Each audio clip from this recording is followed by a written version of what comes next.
শহীদ ওসমান হাদি হত্যাকাণ্ডের বিচার ও নিহতের পরিবারের নিরাপত্তা নিয়ে যখন দেশ জুড়ে আলোচনা চলছে, ঠিক সেই সময় সামাজিক যোগাযোগ মাধ্যমে দেওয়া একটি ফেসবুক স্ট্যাটাস নতুন করে তীব্র বিতর্কের জন্ম দিয়েছে।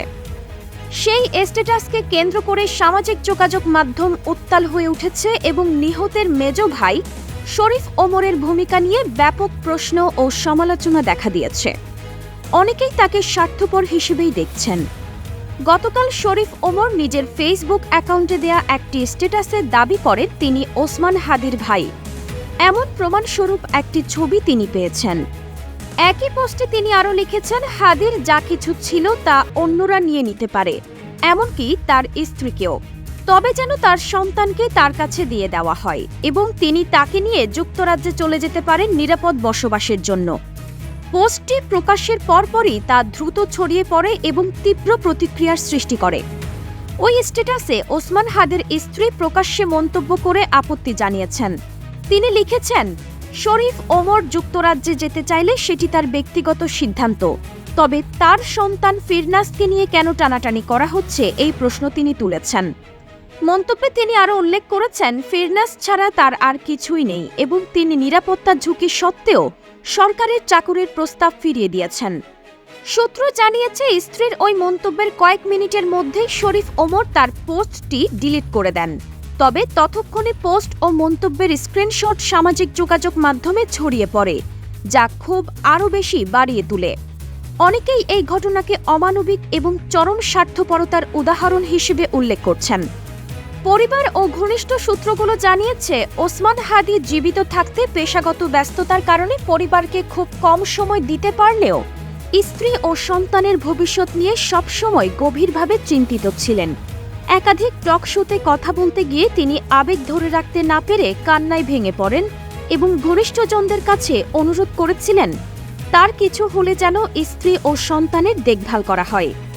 ভাই, আল্লাহ যদি আমাকে নিয়ে যায়, আমার বাচ্চাটার দিকে একটু খেয়াল রাখেন। তো এই কথাটা আমি বলতে পারিনি। হাদির মৃত্যুর পর সবচেয়ে বেশি অনিশ্চয়তার মধ্যে রয়েছেন তার স্ত্রী ও সন্তান। একদিকে স্বামী ও পিতাকে হারানোর শোক, অন্যদিকে হত্যার বিচার নিয়ে দীর্ঘসূত্রতার আশঙ্কা। সব মিলিয়ে তারা গভীর মানসিক চাপের মধ্যে দিন কাটাচ্ছেন বলে সূত্র জানিয়েছে।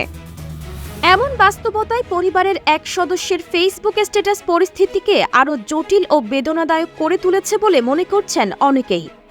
অভিযোগ রয়েছে, নিরাপত্তার যুক্তি দেখিয়ে শরীফ ওমর নিজে বিদেশি মিশনের চাকরি এবং রাষ্ট্রীয় নিরাপত্তার সুবিধা গ্রহণ করলেও নিহতের স্ত্রী ও সন্তানের নিরাপত্তা ও বিচার প্রক্রিয়ার বিষয়ে দৃশ্যমান কোনো উদ্যোগ নেই।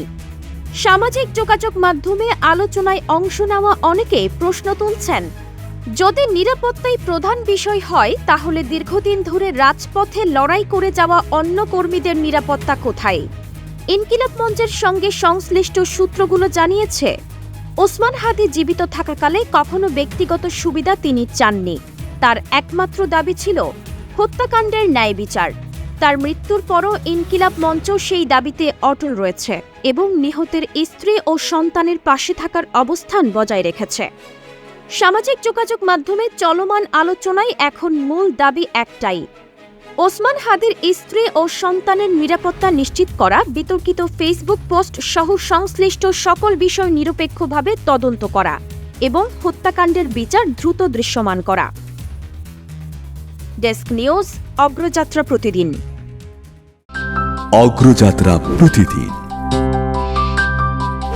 নির্ভীক প্রত্যয়ে উজ্জীবিত।